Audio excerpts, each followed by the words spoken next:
Hej och välkomna till det tredje videoklippet som ska handla om bokens andra del, den om människan. Det finns en sak som jag tror att vi har väldigt svårt att ta till oss, vi människor, och jag har haft det också. Och det är att vi kan lära oss hur mycket som helst om hundarnas beteende. Vi kan studera etologi och vi kan lära oss träningsmetoder och vi kan göra massor av saker. Men så länge vi inte förstår oss själva så kommer inte det här att vara värt så mycket. Och det är en tuff insikt. Men det är ju faktiskt så att vi är väldigt mycket känslovarelser. Vi är känslomässigt styrda och tolkar mycket utifrån våra känslor.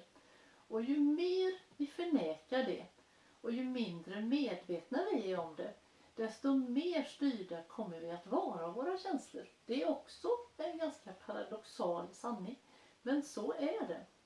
Och det finns egentligen bara ett enda sätt att göra på om vi inte vill vara så styrda.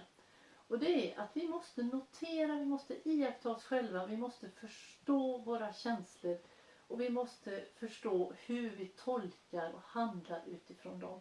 För när vi börjar göra det, då kan vi stanna upp och så kan vi bestämma om vi verkligen vill reagera på det känslomässiga sättet.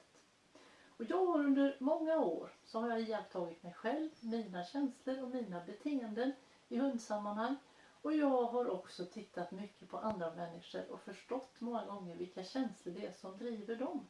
Och det har gett mig en ny förståelse, kan jag säga, både om mig själv och vad jag bär med mig och vad det är som gör att jag handlar som jag gör, känner som jag gör. Och jag ser också vilka vanliga känslor och drivkrafter det finns bakom människors beteende i hundsammanhang.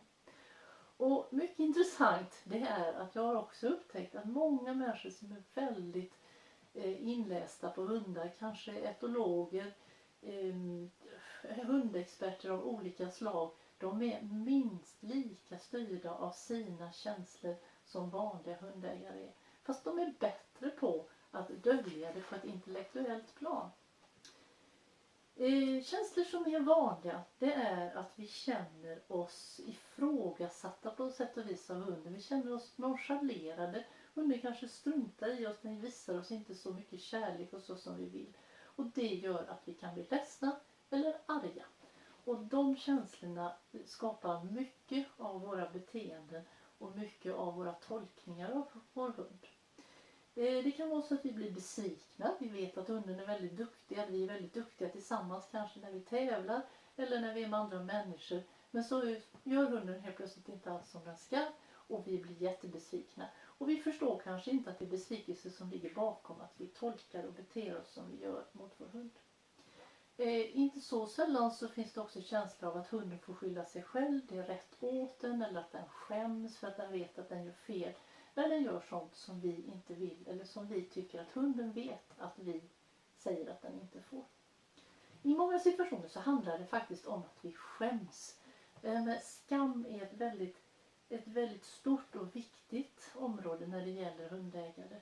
Och därför har jag med ett helt kapitel om det här. För när vi skäms, vilket vi många gånger gör för vår hund och för oss själva som hundägare, så kan vi bli arga på hunden, vi kan bli ilskna, vi kan bli arga och väldigt självkritiska på oss själva.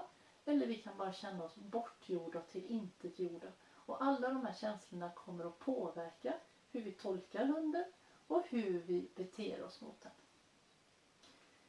Förutom att se våra egna känslor och förstå dem och kunna hejda oss i tid för att skapa kanske en mer harmonisk relation till vår hund, så är det också jätteviktigt att vi är mer kritiskt medvetna om det vi hör, vad vi vill tro på, vad som stämmer med våra innersta känslor som kanske faktiskt handlar mer om medkänsla och empati.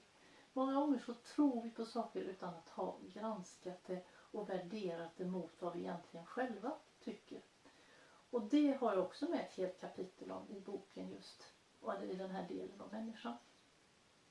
Ja, Holly, det var väl allt som vi skulle säga idag. Du är väldigt intresserad av fåglarna utanför fönstret. Är det de som är mest intressanta? Ja. Jag har också tagit en vinnare som har kommenterat och jag ska meddela den personen. Och fortsätt att kommentera om ni vill. Och ha det så bra, så ses vi. Hej då!